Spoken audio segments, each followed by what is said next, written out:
Hey guys, welcome back to unite junction. मैं ऋषि चौधरी आज आपके साथ कंटिन्यू करने वाली हूँ रजिस्ट्रेशन चैप्टर। इसमें हमने पिछली क्लास में पढ़ा था सेक्शन 22। सेक्शन 22 का हम छोटा सा रिवीजन कर लेते हैं। देखिए देखिए सेक्शन 22 में हमने पढ़ा था थ्रेशोल्ड लिमिट। थ्रेशोल्ड लिमिट किसकी? टर्नओवर की लिमिट। टर्नओवर जब इस लिमिट से एक्सीड जाता है तो हमको रजिस्ट्रेशन कराना ज़रूरी हो जाता है जीएसटी के अंदर। ठीक है, अब ये कैटेगरी दो भाग में बांट रखी है। दो भाग कौन से हैं? एक तो है गुड्स और एक है अगर आप सर्विस का कर रहे हो, साथ साथ गुड्स और सर्विस दोनों का कर रहे हो, तो इनको दो कैटेगरी में हमने बांट रखा है।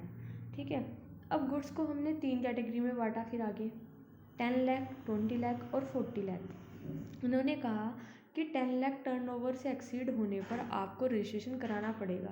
लेकिन अगर आप इन स्टेट के अंदर आते हैं, कौन कौन से स्टेट आते हैं? मैंने मणिपुर, मिज़ोरम, नागालैंड, त्रिपुरा, जिसको मैंने शॉर्ट फॉर्म में लिखवाया था MMTN। MNTN का मतलब होता है मणिपुर, मिज़ोरम, त्रिपुरा और नागालैंड। ठीक है, इसको आप शॉर्ट फॉर्म में याद रख सकते हैं, मेक माई ट्रिप नागालैंड। ठीक है, मैंने पहले भी बता दिया था आपको। ठीक है, फिर हमने दूसरी कैटेगरी देखी 20 लाख। अब 20 लाख का टर्नओवर उनके लिए है जो इन स्टेट्स के अंदर फॉल करते हैं। उनका शॉर्ट फॉर्म था ए स्टम्प। ठीक है, जिसमें ए का मतलब था हमारा अरुणाचल प्रदेश, एस का मतलब था सिक्किम, टी का मतलब था तेलंगाना, यू का मतलब था उत्तराखंड, M4 था मेघालय और P4 था पौंडीचेरी। अगर आप इन स्टेट्स के अंदर आते हो तो आप पर एप्लीकेबल होती है लिमिट 20 लाख की। और रेस्ट ऑफ इंडिया, बाकी जितने भी इंडिया में स्टेट हैं उनके लिए एप्लीकेबल होती है 40 लाख। ठीक है, अब देखिए आगे सर्विस के केस में दूसरी कैटेगरी है सर्विस की सप्लाई कर रहे हो या गुड्स और सर्विस दोनों की कर रहे हो, तो उनको दो भागों में बांटा गया है, 10 लाख और 20 लाख। 10 लाख जो है उनके लिए लगता है हमारे 4 स्टेट्स के केस में, वही मणिपुर, मिज़ोरम, नागालैंड और त्रिपुरा। ठीक है, बाकी रेस्ट ऑफ इंडिया के जो स्टेट्स हैं उन पर 20 लाख लगता है। ठीक है, याद रखिएगा कि हमने सिंपल सा याद रखने के लिए 22 है, 22 लगता है थ्रेशोल्ड लिमिट। जब थ्रेशोल्ड लिमिट टर्नओवर की ऊपर जाती है तो हमें रजिस्ट्रेशन कराना पड़ता है। अब दो कैटेगरीज में बांट रखा है, गुड्स और सर्विस। अगर गुड्स है तो तीन कैटेगरी है, 10, 20, 40। 10 है MMTN के लिए। ठीक है, और 20 है हमारा ए स्टम्प और रेस्ट ऑफ जो स्टेट हैं उन पर लगता है 40। ठीक है, फिर हम गुड्स के केस पे आएंगे, सर्विस के केस पे आएंगे। अगर हम सर्विस की सप्लाई करते हैं तो दो ही बना रखी है कैटेगरी, वो है 10 और 20। 10 लगती है MMTN पे और 20 लगती है बाकी जो स्टेट्स हैं उन पर। ठीक है, ये याद रखिएगा। दूसरा फिर हमने पढ़ा था कि टर्नओवर भी कैलकुलेट किया जाता है। टर्नओवर के अंदर इंक्लूड करा जाता है टैक्सेबल सप्लाई, एक्सेंटेड गुड्स की सप्लाई, और अगर आप किसी के बिहाफ पर एज अ एजेंट सेल करते हो तो वो भी आपके टर्नओवर के अंदर इंक्लूड करा गया था। ठीक है, जिसमें से मैंने आपको बताया था एक्सेंटेड सप्लाई क्या होती है। एक्सेंटेड सप्लाई के अंदर तीन सप्लाईज आती है, नील रेटेड, जिसको हम ज़ीरो रेटेड भी कहते हैं। ठीक है, फिर आती है होली एग्जेम्प्टेड और तीसरी होती है नॉन टैक्सेबल। मैंने आपको बताया था नील रेटेड क्या होती है, जिस पर जीएसटी जो है नील रेट से लगता है, मतलब जीएसटी एप्लीकेबल तो होगा लेकिन किससे लगेगा? नील रेट, ज़ीरो रेट से लगेगा। फिर आती है हमारी दूसरी कैटेगरी जिसमें आता है हमारा होली ऑल एग्जेम्प्टेड। होल का मतलब होता है पूरी सप्लाई जो होती है या जो होती है एग्जेम्प्ट होती है। जैसे फॉर एग्ज़ाम्पल डॉक्टर सप्लाई करते हैं, सर्विस देते हैं, तो वो सर्विस जो है जीएसटी के अंदर एग्जेम्प्ट है, मतलब उस पर कोई भी टैक्स नहीं लगता है। ठीक है, दूसरी हो गई जैसे गवर्नमेंट जो भी सर्विस प्रोवाइड करती है उन सर्विस पे कोई भी जीएसटी नहीं लगता। ठीक है, जैसे गवर्नमेंट की सर्विस क्या हो गया, जैसे प्रधानमंत्री वो होते हैं ना, आवास विकास योजना चली थी, वो सर्विस प्रोवाइड करी थी गवर्नमेंट ने। अगर गवर्नमेंट हॉस्पिटल्स हैं वो सर्विस प्रोवाइड कर रहे हैं। ठीक है, गवर्नमेंट डिपार्टमेंट बने होते हैं जहाँ पर आपको वीज़ा वगैरह बनवाना होता है, ये भी गवर्नमेंट सर्विस प्रोवाइड कर रही है। ऐसी सर्विसेज जिन पर जीएसटी नहीं लगता, मतलब जीएसटी के अंदर तो आती है, लेकिन गवर्नमेंट ने बोला इनको एग्जम्प्टेड तो होली एग्जम्प्टेड, पूरी तरीके से एग्जम्प्टेड। ठीक है, तो नील रेटेड जिस पर 0 रेट लगता है, एग्जम्प्टेड जिनको पूरी तरीके से एग्जम्प्ट कर दिया, मतलब जिनको बोला इन पे जीएसटी हम नहीं लेंगे आपसे।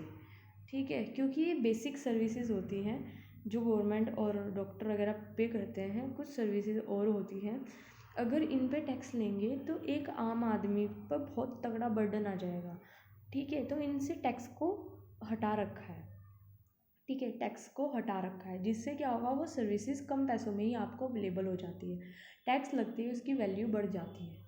ठीक है, इसीलिए इसे होली और एग्जम्प्टेड कर रखा है। अब आती है नॉन टैक्सेबल, 3 कैटेगरीज में नॉन टैक्सेबल। अब नॉन टैक्सेबल क्या होती है, मैंने आपको बताया था, जिनको जीएसटी से बाहर रखा गया है, नॉन टैक्सेबल, टैक्स लगता ही नहीं है। वो होती है हमारे 5 पेट्रोलियम प्रोडक्ट्स, और होता है alcoholic liquor for human consumption. Human consumption मैंने बता दिया था, शराब मदिरा वगैरह जो लोग पान करते हैं, जिसका वो नहीं, जैसे कोई अल्कोहल होता है वो दवाइयों में पड़ता है। ठीक है, बच्चों की दवाइयों में पड़ता है, खांसी की दवाई में पड़ता है। ठीक है, या फिर आपके ब्यूटी प्रोडक्ट्स पे पड़ता है, तो उन अल्कोहल पे टैक्स लग जाएगा। लेकिन जो alcohol liquor for human consumption होती है, मतलब जो बंदों के पीने के लिए होती है, उसको एग्जम्प्ट, उनको जीएसटी से बाहर रखा गया है। बाहर रखने का मोटिव है कि उनसे जो टैक्स होता है वो ज़्यादा कलेक्ट किया जाता है और उन पर अभी भी पुराने टैक्सेस लग रहे हैं। ठीक है, जीएसटी नहीं लग रहा है। ये 3 तरीके की टैक्स सप्लाई जो होती है, ये होती है हमारी एग्जम्प्टेड सप्लाई, जो मैंने आपको पहले में भी पढ़ाया था, ये छोटा सा रिवीजन चल रहा है। ठीक है, तो हमने बताया क्या क्या इंक्लूड करा जाता है हमारे टर्नओवर निकालने में, टैक्सेबल सप्लाई, एग्जम्प्टेड सप्लाई, और हमारी जो सेल हम करते हैं किसी भी पर्सन के बिहाफ पर एज अ एजेंट, वो भी हमारी सप्लाई के अंदर ऐड करा जाता है, मतलब हमारे टर्नओवर के अंदर ऐड करा जाता है। एक्सक्लूड क्या करा जाता है, एक्सक्लूड करा जाता है वो परचेजेस जिन पर हम रिवर्स चार्ज मैकेनिज़्म देते हैं। ठीक है, वो परचेजेस जिन पर हम रिवर्स चार्ज मैकेनिज़्म देते हैं। मैंने बताया था परचेजेस क्या होता है, जब हम खरीद कर लाते हैं, और जब हम खरीद कर कोई सामान लाते हैं वो सेल्स के अंदर नहीं आता, तो वो टर्नओवर के अंदर नहीं आता, भले ही उन पर हम टैक्स दें। रिवर्स चार्ज का बताया था 2 चार्जेस होते हैं, एक तो फॉरवर्ड चार्ज मैकेनिज़्म होता है, एक होता है reverse charge mechanism. Forward charge mechanism क्या होता है कि जब सप्लाई पे ही टैक्स एप्लीकेबल होता है, मतलब जिसने सेल करी उसी ने ही टैक्स गवर्नमेंट को पे करा, वो तो होता है फॉरवर्ड चार्ज मैकेनिज़्म।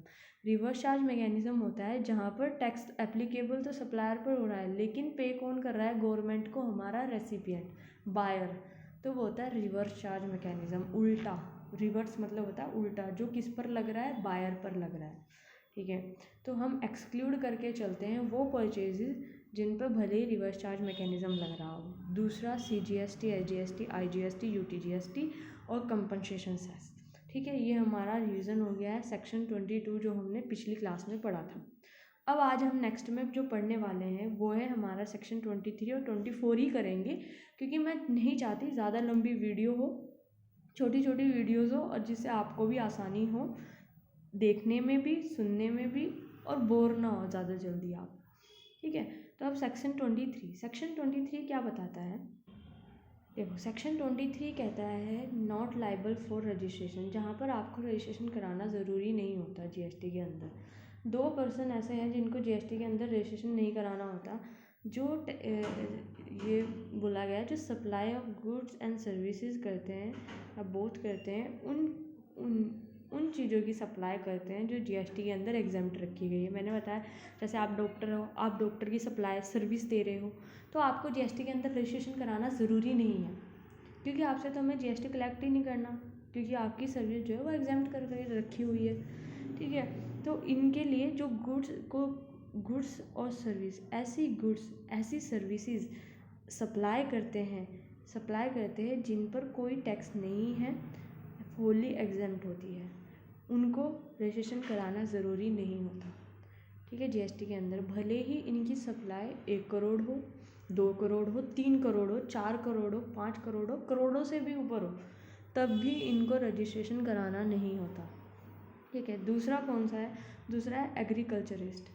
ठीक है, to the extent of supply of produce out of cultivation, वो पर्सन जो खेत ज़मीन पर कल्टीवेशन ऑफ लैंड करता है और जो फसल उगती है उसको बेचता है, ठीक है, बेचता है, उससे जो ये पर्सन होता है उसको नॉर्मली हम किसान कहते हैं, किसान ही होता है जो कल्टीवेशन ऑफ लैंड करता है, ठीक है। तो किसान जो होता है एग्रीकल्चरिस्ट बोला जाता है, वो कितनी भी सप्लाई कर ले, ठीक है, कितनी भी सप्लाई कर ले, करोड़ों में कर ले, वही बात है, करोड़ से ऊपर कर ले, करोड़ से नीचे कर ले, कितनी भी सप्लाई करे, उनके लिए जीएसटी के अंदर रजिस्ट्रेशन कराना ज़रूरी नहीं है, इनको रजिस्ट्रेशन नहीं कराया जाता, भले इनकी थ्रेशोल्ड लिमिट ऊपर चली जाए, इनको रजिस्ट्रेशन नहीं कराना। तो 2% ऐसे हैं जिनको जीएसटी में रजिस्ट्रेशन कराना कंपलसरी नहीं होता है, मतलब कराना ही नहीं होता। एक जो एग्जेम्प्टेड गुड्स की सप्लाई करते हैं, एग्जेम्प्टेड गुड्स प्लस सर्विस और बोथ, याद रखना, गुड्स भी सर्विस भी और बोथ, ठीक है। और एग्रीकल्चरिस्ट मतलब किसान वगैरह, ठीक है, इनको जीएसटी के अंदर रजिस्ट्रेशन नहीं कराया जाता। तीसरा आता है गवर्नमेंट में on the recommendation of GST council. इस कहने की बात है जीएसटी के अंदर रजिस्ट्रेशन उनको कराना ज़रूरी नहीं होता जो गवर्नमेंट ने बोल दें। इन दो के अलावा गवर्नमेंट जिन्हें कह दें कि इनको जीएसटी का रजिस्ट्रेशन कराना ज़रूरी नहीं है, डाल दे, एक्ट में डाल दे, कानून में डाल दे, तो उनको नहीं कराया जाता। ये एक प्रोविज़न रखा गया है कि गवर्नमेंट चाहे तो किसी को बाहर रख सकती है जीएसटी का रजिस्ट्रेशन कराने से, ठीक है। तो ये हमारा सेक्शन 23 कंप्लीट होता है। छोटा सा सेक्शन है, अगर एमसीक्यू आता है कि रजिस्ट्रेशन कराना ज़रूरी किनको नहीं है, तो एग्रीकल्चरिस्ट को और वो बंदे जो एग्जेम्प्टेड गुड्स एंड सप्लाई की एग्जेम्प्टेड गुड्स एंड सर्विसेज की सप्लाई करते हैं, उनके लिए जीएसटी में रजिस्ट्रेशन कराना ज़रूरी नहीं होता, नॉट लायबल फॉर रजिस्ट्रेशन, ठीक है। अब आता है हमारा सेक्शन 24 क्या कहता है? सेक्शन 24 कहता है कंपलसरी रजिस्ट्रेशन। कंपलसरी रजिस्ट्रेशन कहने का मतलब क्या है? तो कंपलसरी का मतलब होता है जिनके लिए थ्रेशोल्ड लिमिट का कोई मतलब नहीं है। मतलब कंपलसरी रजिस्ट्रेशन का मतलब है जिनको रजिस्ट्रेशन कराना ही कराना है, उन पर सेक्शन 22 एप्लीकेबल नहीं होता, उनकी कोई थ्रेशोल्ड लिमिट नहीं देखी जाती। उन्होंने अगर सप्लाई करी है, बिज़नेस स्टार्ट करा है, तो आप पर रजिस्ट्रेशन लगेगा ही लगेगा, मतलब आपको रजिस्ट्रेशन कराना ही पड़ेगा जीएसटी के अंदर। तो वो कौन कौन से केसेस हैं जिनके अंदर रजिस्ट्रेशन कराना कंपलसरी है, अनिवार्य है, कराना ही पड़ेगा। तो पहला केस है inter state supply of goods. इनको आप नोट कर लेना आप इनको, और याद रखना, एमसीक्यू आ सकता है, ठीक है। कंपलसरी रजिस्ट्रेशन किन किन को कराना पड़ता है, उनमें से 4 ऑप्शन दे देगा, ठीक है, या ऑल ऑफ द अबव कह देगा, आपको याद रखना है, ठीक है। तो पहले इंटर स्टेट सप्लाई। अब इंटर स्टेट सप्लाई मैंने आपको पहले बताया था, 2 तरीके की सप्लाई होती है, inter state, intra state. Inter state क्या होती है? जो डिफरेंट स्टेट में होती है। फॉर एग्जांपल मान लो हमने गुड्स दिल्ली से गुजरात भेजे, गुजरात सेल करे, तो सप्लायर दिल्ली का है, रेसिपिएंट बायर गुजरात का है, तो 2 अलग अलग स्टेट हो गए, उसको बोलते हैं इंटर स्टेट सप्लाई, ठीक है। इंट्रा स्टेट होती है सेम स्टेट में, दिल्ली का पर्सन दिल्ली के ही पर्सन को बेच रहा है सामान, तो वो होता है intra state supply. Inter state supply के अंदर लगता है आईजीएसटी, और इंट्रा स्टेट के अंदर लगता है हमारा सीजीएसटी और एसजीएसटी, वो आपको पता ही है। तो यहाँ पे कंपलसरी रजिस्ट्रेशन किन के लिए? Inter state supply of goods, जो गुड्स की इंटर स्टेट सप्लाई कर रहे हो, यानी कि अगर सर्विस की कर रहे हैं तो नहीं, सर्विस की कर रहे हैं तो रजिस्ट्रेशन कंपलसरी नहीं है, उन पर सेक्शन 22 ही अप्लीकेबल हो जाएगा। देखिए ऐसे, person make any inter state taxable supply. Mister H है जो तमिलनाडु का है, मिस्टर एम है जो है हैदराबाद तेलंगाना का है, 2 डिफरेंट स्टेट से सप्लाई हो रही है और गुड्स की सप्लाई कर रहा है, 6 लाख की सप्लाई भले ही क्यों ना हो, इनको रजिस्ट्रेशन लेना, किनको? एच को जीएसटी के अंदर रजिस्ट्रेशन लेना कंपलसरी हो जाएगा, ठीक है। इनमें कुछ गुड्स हैं जो नहीं रखे गए हैं, हैंडीक्राफ्ट गुड्स, ये गुड्स हैं जो अभी बाहर रखे गए हैं, हैंडीक्राफ्ट गुड्स को बाहर रखा गया है, ठीक है। इन पर अभी भी सेक्शन 22 लगता है, ठीक है। हैंडीक्राफ्ट गुड्स वाले जो पेन होल्ड करते हैं और ई वे बिल बनाते हैं, उन पर अभी भी सेक्शन 22 एप्लीकेबल होता है। ठीक है। और इंटर स्टेट सप्लाई और सर्विस, जो सर्विस की इंटर स्टेट सप्लाई कर रहे हैं उन पर भी सेक्शन 22 ही एप्लीकेबल होता है, ठीक है।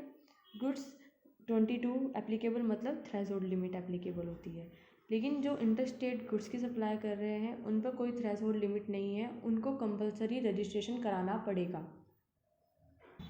नेक्स्ट केस होता है हमारा casual taxable person. Casual taxable person making taxable supply, तो उनको भी कंपलसरी रजिस्ट्रेशन कराना होता है, कैजुअल टैक्सेबल पर्सन। अब बोलो कैजुअल, अब पूछोगे कैजुअल टैक्सेबल पर्सन कौन होते हैं मैम? तो कैजुअल टैक्सेबल पर्सन होते हैं अगर तुम दूसरे स्टेट से हमारे स्टेट में आ रहे हो टेम्पररी सप्लाई के लिए, तो तुम्हें कंपलसरी रजिस्ट्रेशन कराना पड़ेगा, ठीक है। जैसे फॉर एग्जांपल दिल्ली है, दिल्ली में दिवाली के टाइम पे ट्रेड फेयर हो रहा है, ठीक है। वहाँ पर अलग अलग स्टेट के लोग आते हैं, उसमें पार्टिसिपेट करते हैं, मतलब वहाँ पे आकर अपना बिजनेस चलाते हैं कुछ टेम्पररी पीरियड के लिए, कुछ टेम्पररी सप्लाई करने के लिए, ठीक है। तो वो होता है एक तरीके से बंजारा टाइप होते हैं, आपने देखा होगा, लोग आते हैं राजस्थान से आते हैं, ये होते हैं आके यहाँ पर कुछ कला वाला दिखाते हैं कुछ टाइम पीरियड तक, 10 दिन के लिए, 20 दिन के लिए, 30 दिन के लिए, और यहाँ पर 30-40 दिन तक करके वो कला और चले जाते हैं, ठीक है। तो उसको एक तरीके से कैजुअल टैक्सेबल पर्सन कहा जाता है, जो दूसरे स्टेट से हमारे स्टेट में आते हैं कुछ टेम्परेरी सप्लाई करने के लिए। ट्रेड फेयर होता है, एग्जीबिशंस होते हैं, बिजनेस एग्जीबिशन आपने देखा होगा, मूवीज़ के अंदर देखा होगा, ठीक है। एग्जीबिशन होते हैं, उसमें अलग अलग कंपनी पार्टिसिपेट करती है, ठीक है। वहाँ पर आपकी पेंटिंग वगैरह के लिए भी होता है ट्रेड फेयर, ठीक है। वो उस तरीके का होता है, ठीक है। दूसरे स्टेट के पर्सन्स हमारे स्टेट के अंदर आते हैं, वो ट्रेड फेयर कुछ टाइम के पीरियड के लिए होता है, तो उनको कैजुअल टैक्सेबल पर्सन कहा जाता है। तो जैसे दिल्ली में हुआ, तो दिल्ली में हुआ और दूसरे स्टेट के पर्सन ने वहाँ पे पार्टिसिपेट करने के लिए आया, तो उनको केजरीवाल पता भी क्या कहेगा, भाई साहब पहले लो रजिस्ट्रेशन लेना तुम्हारे लिए कंपलसरी है, हमें क्या पता तुम कितनी इनकम अर्न करके जाओगे यहाँ से हमारे स्टेट से, हमें पता होना चाहिए ना। तो उनका रजिस्ट्रेशन कराना कंपलसरी हो जाता है, ठीक है। बिजनेस स्टार्ट करने से पहले ही उनको रजिस्ट्रेशन कराना होता है, ठीक है। उनके बारे में डिटेल से पढ़ते हैं। देखो कैजुअल टैक्सेबल पर्सन कौन होते हैं, जो दूसरे स्टेट से हमारे स्टेट में टेम्पररी सप्लाई के लिए आते हैं। तो मैंने पहले ही बोला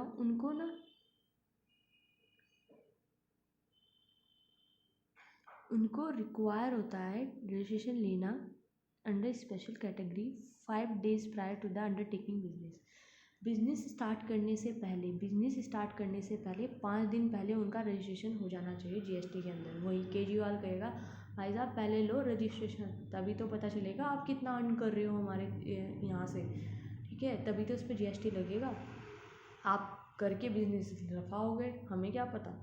तो उनको रजिस्ट्रेशन लेना कंपलसरी होता है, पहले लेना होता है। और एडवांस पेमेंट ऑफ टैक्स, जो कैजुअल टैक्सेबल पर्सन होते हैं उनसे केजरीवाल टैक्स भी पहले ही ले लेगा कि पहले ही दे दो। अब आप कहोगे कैसे, सेल तो अभी हुई नहीं, सेल नहीं हुई तो टैक्स कैसे कैलकुलेट कर सकते हैं हम? तो उसने कहा अजम्पशन लेकर, पिछली बारी तुम्हारी इतनी सेल हुई थी या पिछले मंथ तुम्हारी इतनी सेल हुई थी, तो एजम्पशन ले लेते हैं, अनुमान लगा लेते हैं कि इतनी हो जाएगी, उसके बेसिस पे तुम्हारा टैक्स कलेक्ट कर लेते हैं, एडवांस टैक्स। अगर उससे ज़्यादा टैक्स होता है तो तुम टैक्स दे देना, अगर इससे कम टैक्स होगा तो हम तुम्हारा टैक्स वापस कर देंगे। तो इनसे एक एज अ सिक्योरिटी के तौर पर एडवांस टैक्स लिया जाता है कि भाई इनका भरोसा नहीं है क्योंकि ये दूसरे स्टेट के हैं, ठीक है। इन्हें अगर ये बिजनेस करके बताए बिना ही निकल लिए, ठीक है, तो इसीलिए इनसे एडवांस टैक्स लिया जाता है और रजिस्ट्रेशन भी इनका पहले ही कराया जाता है। पर इनका रजिस्ट्रेशन ताउम्र के लिए नहीं होता, इनका रजिस्ट्रेशन भी कुछ टाइम के लिए होता है, जैसे 90 दिन मैक्सिमम जो होता है, 90 दिन के लिए इनका रजिस्ट्रेशन कराया जाता है कि तुम 90 दिन तक यहाँ पर ट्रेड कर सकते हो, इससे ज़्यादा नहीं। लेकिन अगर आपको प्रॉपर ऑफिसर इस लिमिट को, इन दिन को एक्सटेंड कर सकता है, नॉट एक्सीडिंग 90 डेज, मतलब 90 और दिन तक एक्सटेंड कर सकता है। मतलब तुमने रजिस्ट्रेशन लिया, वो 90 दिन का था, आपने कहा कि सर मेरे को अभी और बिजनेस करना है, मेरा अच्छा बेनिफिट हो रहा है, तो हमारे प्रॉपर ऑफिसर जो होते हैं, हाँ चलो तुम्हें 90 दिन और देती है, उससे ज़्यादा नहीं दे सकते, नॉट एक्सीडिंग 90 डेज। तो 90 90 180, मैक्सिमम टू मैक्सिमम 180 डेज, यानी कि 90 पहले, 90 उससे एक्सटेंड करने के बाद। तो आपका टाइम पीरियड जो एक्सटेंड हो सकता है वो 90 डेज तक ही हो सकता है। अगर MCQ आता है क्वेश्चन में वहाँ पर कि आप अपना कैजुअल टैक्सेबल पर्सन के केस में GST का रजिस्ट्रेशन एक्सटेंड करा सकते हो तो कितने दिन के लिए करा सकते हो, तो आप कहोगे कि 90 डेज़ के लिए हम अपना GST का रजिस्ट्रेशन एक्सटेंड करा सकते हैं, उससे ज़्यादा नहीं। ठीक है, तो हमारा कैजुअल टैक्सेबल पर्सन आपको समझ में आया। ठीक है, क्या होता है, जो दूसरे स्टेट से हमारे स्टेट में टेम्प्ररी कुछ टाइम पीरियड के लिए बिजनेस करने के लिए आते हैं, उनको बोला जाता है भाई पहले अपना रजिस्ट्रेशन कराओ।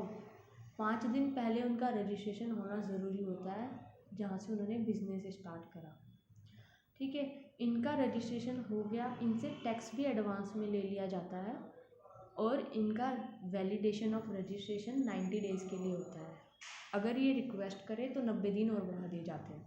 ठीक है, ये होता है हमारा कैजुअल टैक्सेबल पर्सन। तो हमने भी पढ़ा interstate supply of goods, casual taxable person making taxable supply. Next होता है हमारा next person who are required to pay tax under reverse charge mechanism. मैंने आपको बताया था रिवर्स चार्ज मैकेनिज्म क्या होता है। रिवर्स चार्ज मैकेनिज्म होता है जब हम टैक्स सप्लायर से ना लेकर, जब गवर्नमेंट टैक्स सप्लायर से ना लेकर बायर से लेती है, तो उस केस में GST करवाना, GST के अंदर रजिस्ट्रेशन कराना कंपलसरी होता है। मतलब वो बायर भले ही थ्रेशोल्ड लिमिट से ऊपर नहीं जा रहा है, लेकिन जब उन्हें रिवर्स चार्ज मैकेनिज्म के अंदर टैक्स देना होता है तो GST का रजिस्ट्रेशन कराना कंपलसरी होता है। ठीक है, ये इतना है। फिर नेक्स्ट आता है non resident taxable person making taxable supply, जिसको हम बोलते हैं NRTP, non resident taxable person. Non resident मतलब जो इंडिया का नहीं है, फॉरेन कंट्री का होता है। ये सेम ऐसे ही होता है जैसे casual taxable person. Casual taxable person जो विद इन इंडिया के ही किसी स्टेट से दूसरे स्टेट में आता है तो उसको हम कैजुअल टैक्सेबल पर्सन कह देते हैं। लेकिन अगर कोई दूसरी कंट्री से इंडिया के अंदर आता है यही टेम्प्ररी सप्लाई करने के लिए, टेम्प्ररी बिजनेस करने के लिए, तो उसको हम बोल देते हैं नॉन रेजिडेंट टैक्सेबल पर्सन। देखो सेम कंसेप्ट होता है नॉन रेजिडेंट टैक्सेबल पर्सन का भी जो कैजुअल टैक्सेबल पर्सन का आता है। कैजुअल टैक्सेबल पर्सन मैंने बताया जो दूसरे स्टेट से हमारे स्टेट में आ रहा है। अब नॉन रेजिडेंट टैक्सेबल पर्सन का मतलब है जो दूसरे देश से हमारे स्टेट में आ रहा है, दूसरे देश से हमारे स्टेट में टेम्परेरी सप्लाई करने के लिए आ रहा है। वही कोई फॉरेनर अंग्रेज आ रहा है दिल्ली में ट्रेड फेयर के अंदर बिजनेस करने के लिए, तो केजरीवाल कहेगा भाई पहले तू अपना रजिस्ट्रेशन करा, ठीक है, एडवांस टैक्स दे हमें, ठीक है, और तुम्हारा रजिस्ट्रेशन ताउम्र के लिए नहीं है, 90 डेज़ के लिए है। अगर एक्सटेंड कराना है तो 90 डेज़ और करा सकते हो। ठीक है, तो सेम कंसेप्ट है। देखो यही कि non resident taxable person making taxable supply, 5 दिन पहले बिजनेस करने से 5 दिन पहले आपको GST के अंदर रजिस्ट्रेशन कराना होता है, एडवांस पेमेंट ऑफ टैक्स करनी होती है और वैलिड जो है आपका रजिस्ट्रेशन 90 दिन के लिए रहेगा, एक्सटेंड आप 90 डेज़ के लिए करा सकते हो। बस एक अलग बात क्या है, एक अलग बात ये है कि आपको जो रिटर्न फाइल करनी होती है, रिटर्न जो फाइल करनी होती है वो GSTR 5 के अंदर करनी होती है। ठीक है, नॉन रेजिडेंट टैक्सेबल पर्सन का जो रिटर्न फाइल होती है वो GSTR 5 के अंदर होती है। याद रखना, ये याद रखना। वैसे हम इसको पढ़ेंगे, इसको हम रिटर्न चैप्टर में पढ़ेंगे, लेकिन फिर भी याद रखना GSTR 5 के अंदर जाती है नॉन टैक्सेबल पर्सन यानी कि फॉरनर यानी कि अंग्रेज। ठीक है, याद रखना। देखो हमने क्या पढ़ा, interstate supply of goods, casual taxable person, ठीक है, पर्सन रिक्वायर्ड टू आरसीएम के अंदर टैक्स देता है, उनको कंपलसरी रजिस्ट्रेशन कराना होता है। वो पर्सन जो नॉन रेजिडेंट टैक्सेबल पर्सन होते हैं उनको कराना होता है। अब आता है नेक्स्ट, 5th है हमारा person who make taxable supply of goods, वो पर्सन जो गुड्स को बेच रहा है, सर्विस को बेच रहा है on behalf of other taxable person whether as an agent और अदरवाइज वही, अगर आप किसी के बिहाफ पर सेल करते हो एज अ एजेंट तो आपको जीएसटी का रजिस्ट्रेशन लेना कंपलसरी होता है। ठीक है, ये सिर्फ इतना ही केस है, सिंपल सा है। फिर आता है 6th person who require to pay tax under section 9(5). अब 9(5) क्या होता है सेक्शन, देखो 9(5) क्या होता है। 9(5) एप्लीकेबल होता है ई कॉमर्स ऑपरेटर। अब ई कॉमर्स ऑपरेटर क्या होते हैं, जो मीडिएटर होते हैं। मीडिएटर का मतलब क्या होता है अभी बता, जो होते हैं मीडिएटर। मीडिएटर का मतलब होता है जो बीच के पर्सन होते हैं, जो बीच के मतलब बीच का मतलब जो सप्लायर कोई और है, रेसिपिएंट कोई और है, लेकिन जो उनको इंटरेक्ट कराने वाला पर्सन है वो कोई और पर्सन है, मतलब सप्लायर। अब देखिए कैसे होते हैं, एग्जाम्पल के साथ पढ़ाती हूँ। देखिए पहले तो ई कॉमर्स ऑपरेटर, अभी बताऊँगी ई कॉमर्स ऑपरेटर डिटेल में क्या होता है। अगर नोटिफाइड इंट्रा स्टेट सप्लाई करता है, ठीक है, सेक्शन 5 एप्लीकेबल होता है 9(5) ई कॉमर्स ऑपरेटर जो नोटिफाइड इंट्रा स्टेट सप्लाई करता है। ठीक है, इंट्रा स्टेट सप्लाई का आपको बता दिया, सेम स्टेट में जो सप्लाई करता है। ठीक है, और जीएसटी जो पे करता है वो ई कॉमर्स ऑपरेटर पे करता है। नोटिफाइड गुड्स है, कुछ गुड्स नहीं सॉरी सर्विसेज है। तो सेक्शन 9(5) जो एप्लीकेबल होता है, इसके 2-3 मेन पॉइंट है। एक तो ई commerce operator, notified intra state service, याद रखना सर्विसेज के लिए है, और जीएसटी ई कॉमर्स ऑपरेटर पे करता है। ई कॉमर्स ऑपरेटर ना तो सप्लायर होता है ना रेसिपिएंट होता है, ये एक यूनिक मैकेनिज़्म है। ठीक है, यूनिक मैकेनिज़्म है जिसमें ना तो सप्लायर टैक्स पे करता है और ना ही रेसिपिएंट टैक्स पे करता है। कौन पे करता है, ई कॉमर्स ऑपरेटर पे करता है। ठीक है, एग्जांपल के लिए सप्लायर है, रेसिपिएंट है और ई कॉमर्स ऑपरेटर। रेसिपिएंट अपना ऑर्डर प्लेस करता है, एग्जांपल अमेज़ोन हो गया, फ्लिपकार्ट हो गया, स्नैपडील हो गया। ये जो भी होते हैं ऑनलाइन प्लेटफॉर्म होते हैं जहाँ पर वो सप्लायर और रेसिपिएंट की डील कराते हैं। कराता कौन है, अमेज़ोन अपने यहाँ नहीं मैन्युफैक्चर कर रहा है, अमेज़ोन अपने यहाँ सामान नहीं बना रहा है। वो क्या करता है, उसके अंदर जो रजिस्टर्ड सप्लायर होते हैं उनके सामान की फ़ोटोज़ डाल देता है, रेसिपिएंट देखता है, ऑर्डर प्लेस कर देता है। तो ऑर्डर प्लेस करता है कहाँ पे, वो ई कॉमर्स ऑपरेटर पे। ठीक है, ये बिज़नेस भेजता है इसको सप्लायर को कि भाई तेरे इस प्रोडक्ट का इतनी डिमांड आई है, तो फिर सप्लायर रेसिपिएंट को गुड सप्लाई कर देता है, intra state notified service provide कर देता है। फिर रेसिपिएंट पेमेंट करता है ई कॉमर्स ऑपरेटर को। ठीक है, ई कॉमर्स ऑपरेटर सप्लायर को वो पेमेंट दे देता है, काट कर अपना कमीशन, डिडक्टेड कमीशन, अपना कमीशन काट कर वो पेमेंट कर देता है सप्लायर को। ठीक है, सप्लायर को पेमेंट कर देता है, और जो टैक्स की पेमेंट होता है वो दे देता है गवर्नमेंट को, ई कॉमर्स ऑपरेटर। तो होता है 9(5). तो जो ये सिचुएशन होती है, इस केस में आपको जीएसटी रजिस्ट्रेशन कराना ज़रूरी होता है, कंपलसरी होता है। ठीक है, तो क्या बोला गया है, उन्होंने बोला है कि person who are required to pay tax under section 9(5), तो उनको कंपलसरी रजिस्ट्रेशन कराना होता है। अब आप कहोगे नोटिफाइड सर्विस कौन सी है, तो बताते हो नोटिफाइड सर्विस 3 तरीके की। नोटिफाइड सर्विसेज कौन सी है, नोटिफाइड सर्विस कौन सी है। पहली तो है हमारे पास रेंटिंग,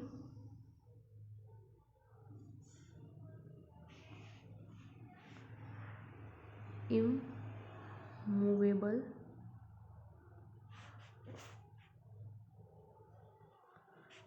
प्रॉपर्टी, इसको लिख लेना है,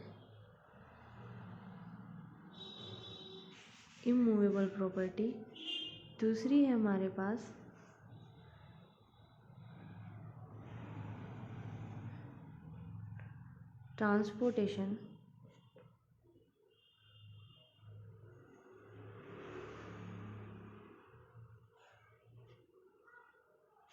ट्रांसपोर्टेशन ऑफ पैसेंजर।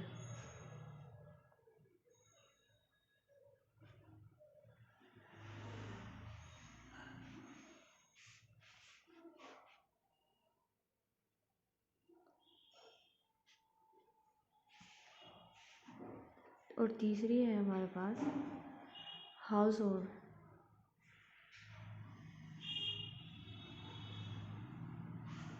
सर्विस। ये तीन सर्विस अगर ई कॉमर्स ऑपरेटर प्रोवाइड करता है तो उनको जीएसटी में रजिस्ट्रेशन कंपलसरी हो जाता है। ठीक है। इमूवेबल प्रॉपर्टी जैसे ओयो, ऑनलाइन होटल बुक कराते हैं आप, तो आप ओयो में कराते हो होटल बुक। ठीक है। तो सर्विस देने वाला कोई और है, ठीक है, रेसिपिएंट कोई और है, लेकिन ई कॉमर्स ऑपरेटर बिचौलिए का काम करता है, जो कहता है कि मैं सप्लायर रेसिपिएंट को मिलाने का काम करता हूँ। ठीक है। तो इसको ये हो गया। ट्रांसपोर्टेशन ऑफ पैसेंजर के अंदर आता है जैसे ओला, हम ऑनलाइन टैक्सी बुक कर लेते हैं। टैक्सी बुक करने हैं तो ओला पे कर लो, टैक्सी बुक, ऊबर। ठीक है। ये क्या करते हैं, वही सप्लायर, यहाँ पे ऑर्डर आता है रेसिपिएंट का, ये जो टैक्सी का मालिक है उसको फ़ोन करते हैं, कहते हैं भाई ऐसे ऐसे है, यहाँ पे आपको मिलेगा, यहाँ पे आपको क्लाइंट मिलेगा, उसको आपको पिक करना है, यहाँ पे छोड़ना है। तो आप बुक ओला पे करोगे, वो टैक्सी के मालिक को बोलेगा, टैक्सी ड्राइवर को बोलेगा, टैक्सी ड्राइवर उसको लेकर पिक करके वहाँ पे छोड़ देगा। ठीक है। तो ये होता है ऑनलाइन ये भी। तो रेंटिंग ऑफ मूल प्रॉपर्टी और ट्रांसपोर्टेशन ऑफ पैसेंजर। अब हाउस होल्ड सर्विस क्या होती है? हाउस होल्ड सर्विस होती है जैसे कारपेंटर की सर्विस आप लेना चाहते हो, ये भी ऑनलाइन बुक हो जाती है कारपेंटर की। ठीक है। कारपेंटर की आप सर्विस लेना चाहते हो तो वो भी ऑनलाइन बुक हो जाती है। तो सिंपल से आपको देखना है।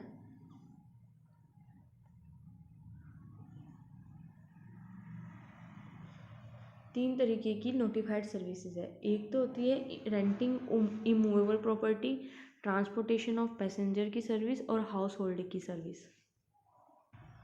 अब देखो हमने क्या पढ़ा। Person who are required to pay tax under section 9(5) में हमने बताया जो नोटिफाइड गुड्स सर्विसेज की सर्विस वो देता है उसको रजिस्ट्रेशन कराना कंपलसरी होता है। ठीक है। एक होता है ई कॉमर्स ऑपरेटर जो फ्लिपकार्ट, अमेजोन, स्नैपडील, इनको जीएसटी में रजिस्ट्रेशन कराना कंपलसरी होता है। वो person supply goods through electronic commerce operator shall be required to take registration. अब देखो यहाँ पर हमने सर्विस की बात करी, यहाँ पर हमने गुड्स की बात करी। जो गुड्स यहाँ पे सारी सर्विसेज की बात नहीं करी गई थी, यहाँ पर कुछ गुड्स सर्विसेज थी जिनको नोटिफाइड सर्विसेज कहा था, और नोटिफाइड सर्विस के अंदर 3 सर्विसेज इंक्लूड करी गई थी। Notified services. ठीक है। गुड्स के केस में अगर आप गुड्स ई कॉमर्स ऑपरेटर के थ्रू सेल कर रहे हो तो उस सप्लायर को जीएसटी में रजिस्ट्रेशन कंपलसरी लेना पड़ेगा। ठीक है। तो ये 8 केसेस हैं जहाँ पर आपको जीएसटी के अंदर कंपलसरी रजिस्ट्रेशन लेना होता है। एक बारी देख लीजिए और नोट कर लीजिए।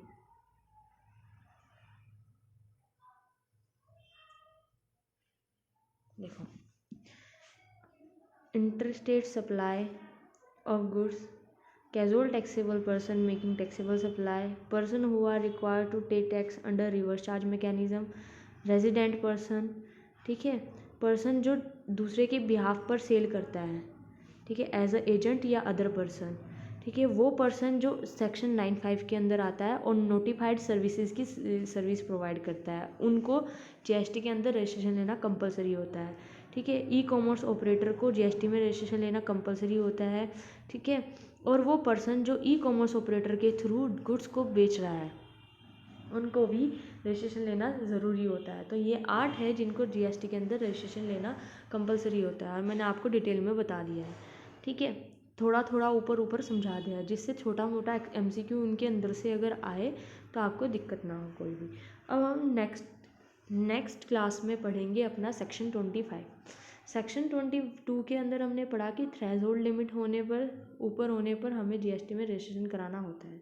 सेक्शन 23 ने हमें बताया कि किन पर्सन को GST के अंदर रजिस्ट्रेशन लेना ज़रूरी नहीं होता। सेक्शन 24 हमने हमें बताया कि किन केसेस के अंदर रजिस्ट्रेशन लेना कंपलसरी है, भले ही आपकी थ्रेशोल्ड लिमिट कितनी भी हो। अब सेक्शन 25 बनाएगा कि जब तुम GST के अंदर रजिस्ट्रेशन के लिए लायबल होते हो तो अब तुम कैसे अप्लाई करोगे। सेक्शन 25 बताएगा प्रोसीजर, ठीक है, कि कैसे कैसे आप GST के अंदर एप्लीकेशन डालोगे और कैसे कैसे आपको GST में रजिस्ट्रेशन मिलेगा, कितने दिन में मिलेगा, कितने टाइम में आपको GST के अंदर रजिस्ट्रेशन मिल जाता है, ठीक है। वो सारा हम सेक्शन 25 के अंदर कवर करेंगे, ठीक है। ओके बच्चों, नमस्ते एंड बाय बाय। चैनल को सब्सक्राइब करना ना भूलिए, लाइक करना ना भूलिए और ज़्यादा से ज़्यादा शेयर करें इसको, ठीक है, जिससे मैक्सिमम बच्चों को बेनिफिट मिल सके।